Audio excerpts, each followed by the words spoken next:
Do you love yourself? As in, really, really deeply love yourself? Or do you love yourself in the way that you just use a lot of daily affirmations about loving yourself, but then when it comes down to it, you do a lot of self sabotaging, or you beat yourself up over small mistakes, or you don't allow yourself to go for your biggest dreams, or you don't let yourself pivot into that business that you would absolutely love doing, or you people please everybody else but yourself? There's a lot of indications that there's room for more self love. There's room for improvement in your self love. And self love is important, right? Self love is like, if you're gonna transform into the next level of yourself, it should always be into a person that you love even more than the version of you that you love right now. It should be transforming into someone that you love so much more and on such a much more high level. Because if not, what is the purpose of being alive? If you don't love living your life, if you don't love yourself.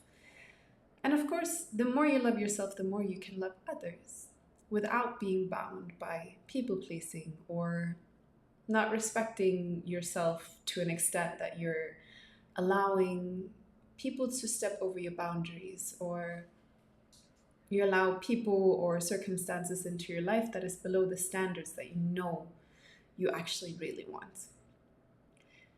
So there's a lot of areas that you can look at to figure out, do I really love myself as much as I think I do? For example, people pleasing. Are you pleasing others so that you hope that they will like you more, maybe? Or you just grew up being so used to catering to everybody else's needs that you forget about yourself? Self love is remembering to fill up your own cup before you fill up anybody else's. Self love is remembering to step into the highest vibration, feeling amazing, so that when you enter other people's space, they're gonna really love having you there. And you're gonna have the energy and the space to hold for them because you're not drained yourself. Self love also comes up a lot around how we eat. For example, until relatively recently, I had a tendency to overeat, which means that I would just finish whatever was on my plate, whether or not I felt full. If something was really tasty, I would take a second plate, even though I was already full, and just really stuff my face. I would really, really just test my stomach in terms of how much food could I fit into it. And then I would sit afterwards and be really drained and feel tired and stuffed. And all I wanted to do was just watch a movie or a series. And one day I decided I'm no longer an overeater. So I became very intentional about not eating past a specific point where I felt, okay, now I'm satisfied with this meal. And that comes a lot with intentionality. And then today, I forgot that I'm no longer an overeater because I was distracted by a lot of other stuff as I was eating. So I wasn't paying the same level of attention as I usually was. And I forgot all about my intention. So afterwards, I felt almost sick because I was just eating without thinking about it. And I was so full and I had to lie down for like 45 minutes before being able to come here and do this video, because I just forgot that I was no longer an overeater. And I promised myself, I will never do this again. I can't believe this is who I used to be because it was so uncomfortable. I'm never gonna let my attention and intention about the portions that I eat become obsolete. I will never forget about them again because I will never want to feel this way again. And I used to thrive on that. I used to think I was thriving on that. I used to be what they call now a volume eater. For me, that's just kind of a label that you put on something that you're doing that is self-destructive so that you can deal with it in another way than actually stopping it. There's no need to be a volume eater. You might have a big stomach, like the actual pouch for your stomach might be big because it's been expanded because you've been overeating for such a long time. But the thing about the stomach is that as you stop filling it up to its full capacity, it starts shrinking again into the size that it was supposed to be. And then you stop feeling hungry all the time, and you stop being able to even fit the same level of capacity of food into it. You're not going to want all that food. It's only because you've always been that you keep being that. But that's not what transformation is about. Transformation is about becoming the best and highest version of you that you love the most. So would you rather keep doing the things that are making your life difficult because then you don't have to change? Or do you want to deal with it and then change it? And sometimes it is just a decision to make, like the one I did, that I'm no longer an overeater. So I stopped being an overeater. And I started being really intentional about it and paying a lot of attention into it. And I started identifying as someone who would not be an overeater. And the longer I live in that identity, the more it feels like home. So that's why today, when I ate way too much, it felt very far from home. It felt foreign and it felt uncomfortable. And I really disliked it because that was my old identity, is no longer my home. So the new version of me really doesn't enjoy having that big amount of, like, that volume of food anymore that I used to always. Even as a kid, my favorite food in the world was my mom's lasagna. And she would make it and I would eat it until I would literally throw up. I would literally throw up. It was the only food really that can have me throw up when I wasn't even sick. It was my mom's lasagna. And everyone was like, she's never going to want to eat that again. I would eat that again. I loved it so much. And I had brothers who were also very good at just eating everything that was available real quick. So I had to eat quick to make sure I had my food, the amount of food that I wanted. And I didn't have that stop button. I would just really stuff my face. I would eat all the chocolate, all the ice cream, all the good things. And that just turned me into this person who would just eat mindlessly. Now, eating mindlessly for me is not associated with the highest and most amazing version of myself. So I knew that had to change. But it took me a while to realize that that was a pattern that I had, because when we only ever live in our own heads and in our own bodies and only have this human experience that we have, it's really hard to figure out what is not aligned, what is programming that has just kind of built up and become the norm. We are mostly functioning on subconscious behaviors and subconscious thoughts and beliefs that we forget to even pay attention to. What are the things that aren't aligned with the highest and best version of me? So what I do is that I pay a lot of attention to what are my daily habits, what do I usually do, what do I usually think, what are my beliefs, where do those beliefs come from, what do I think about myself, how do I talk to myself, what do I think about others, how do I talk to others, when am I triggered, when is someone else making me feel like I don't really like that person? And does that come from them doing something that deep down I wish I would be able to do? Am I judging them really here? Is that what's going on? Because if so, that judgment says everything about me. It doesn't say anything about them. So when I pay attention to these things, I can start figuring out, is the way that I view myself or these people or these daily habits or the things that I'm doing, is this aligned with the version of me that I want to be? And if not, I change it. And sometimes things takes a while to really change, because I keep telling myself they don't have to change. Keep telling myself like, no, I love this version of me. But then I think, am I going to get the results that I want being that version of me? Am I going to get the health that I want being an overeater? Am I going to get the health and the physique that I want? And do I get the levels of energy that I want by eating unhealthy stuff? So I've become I've really set high standards for the things that I eat and I drink on a daily basis, and very, very rarely step outside of those boundaries, simply because I have paid so much attention to how does my body feel when I eat or drink these things. And is that how I want to feel? Is that how, if I want to be in my highest possible vibration, do I want to feel like I need a nap at all times because of how I eat? Probably not. I probably want to feel energized and I want to feel great, not just in my body, but about my body. I want to feel great about the decisions that I make. I want to feel like I'm stepping into the best possible version of me. Because when I do that, it's so much easier to love myself. Because I do things to and for myself that are good for me. I enforce much higher standards. There's always room for improvement. There's always room for improvement. You will, and especially when you're going through an identity shift, when you're going through a transformation, internal transformation, there's going to be the identification of what am I doing right now that is not aligned, and then the decision of who do I want to be and how does that person act, and then how am I going to close this gap, and then doing the things and changing your thoughts. When you realize there's a judgment there, you catch it and you think, and you're like, okay, this is something that's actually about me, not that person. How do I deal with this? How do I heal this wound? I had to heal a lot of wounds around food before I would stop using them as an emotional band-aid. Right? I would be using foods to kind of cover up the difficult emotions that I was going through.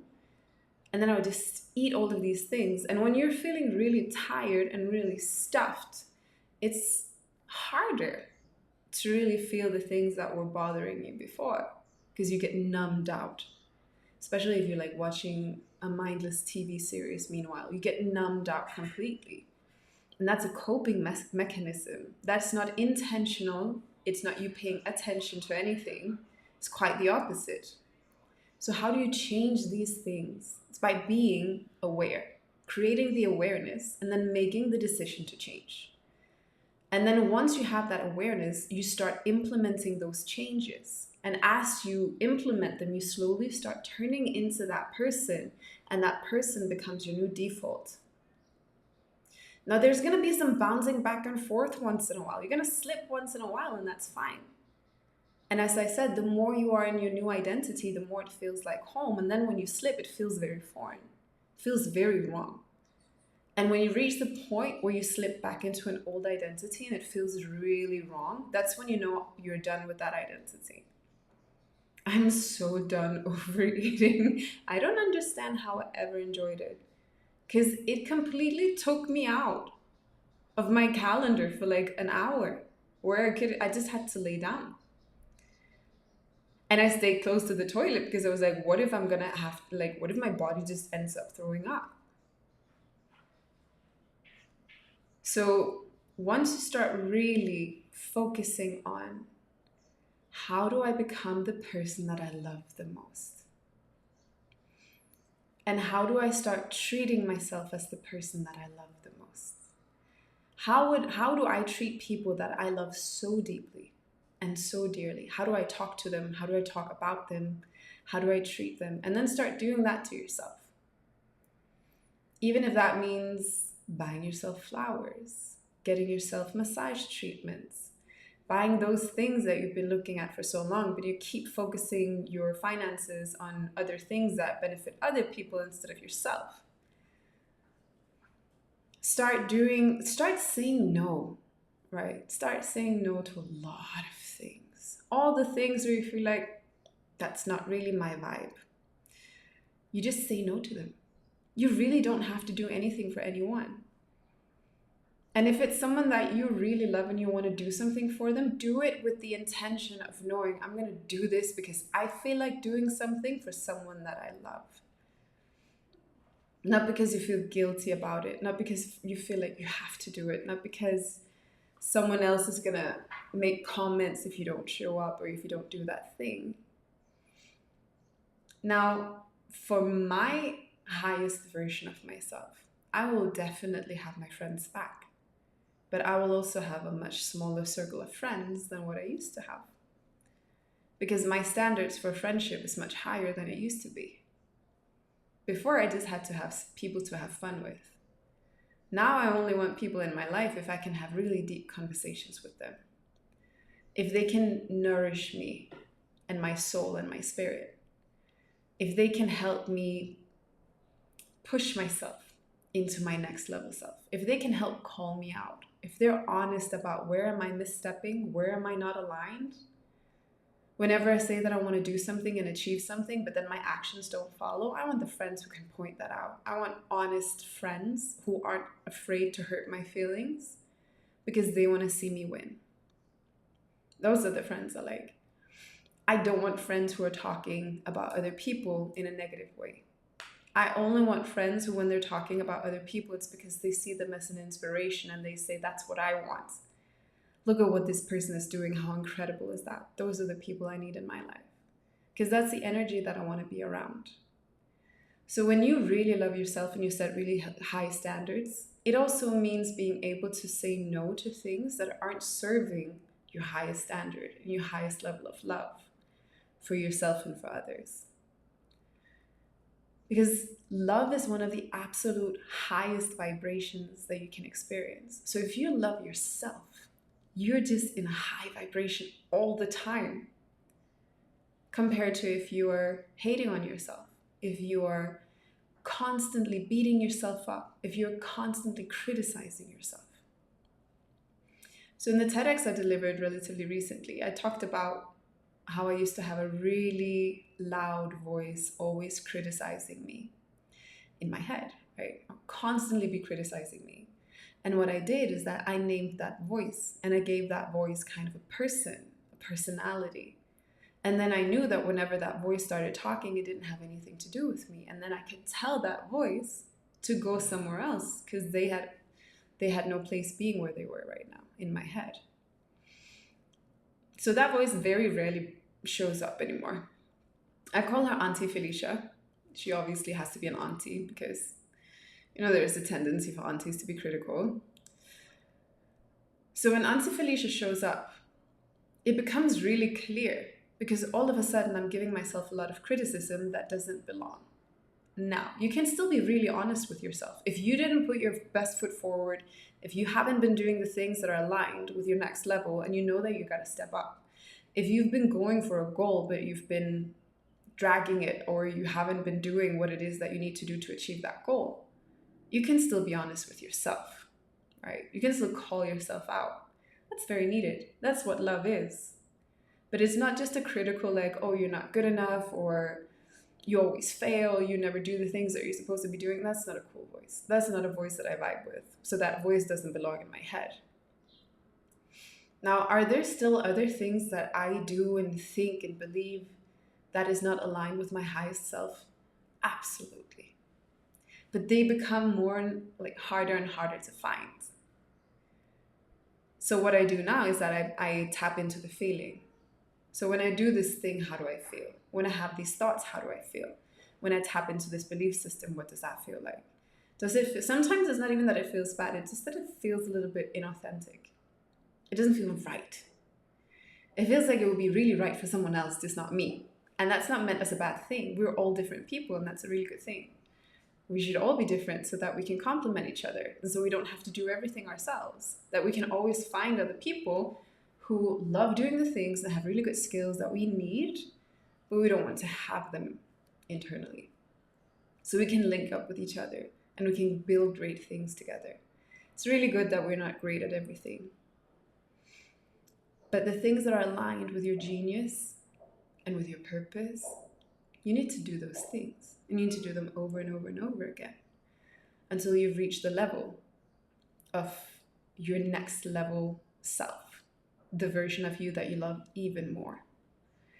So I would love to ask you, what are the things that you do, think, believe that is not aligned with your next level self? What are the conversations that you have with yourself that make you feel bad instead of feeling uplifted? What are the conversations you're having with other people that make you feel bad instead of uplifted? And why are you in that space? I know that there's always some people come out and say, oh, but I can't just break off my relationship with my aunties and my moms and whatever. Well, people do that if they want. But what you can do is that you can limit access and you can put up a boundary so that whatever they're saying doesn't hurt you. you understand that what they're saying about you and to you is coming from their perspective and it doesn't have anything to do with you. You can go to a place where you know that you do whatever you want to do, and whatever they tell you is their opinion, and that doesn't have to be anything else than that. And they're gonna give a lot of pushback in the beginning, because that's what people do. When you're no longer controllable, they pick up the fight. But you win that fight because you love yourself more than you love them, as you should. So thank you for today. I hope this is a great way to start the week. Think about your self-love and what you can do to improve that to an even greater extent. And I will see you in the next video. Bye.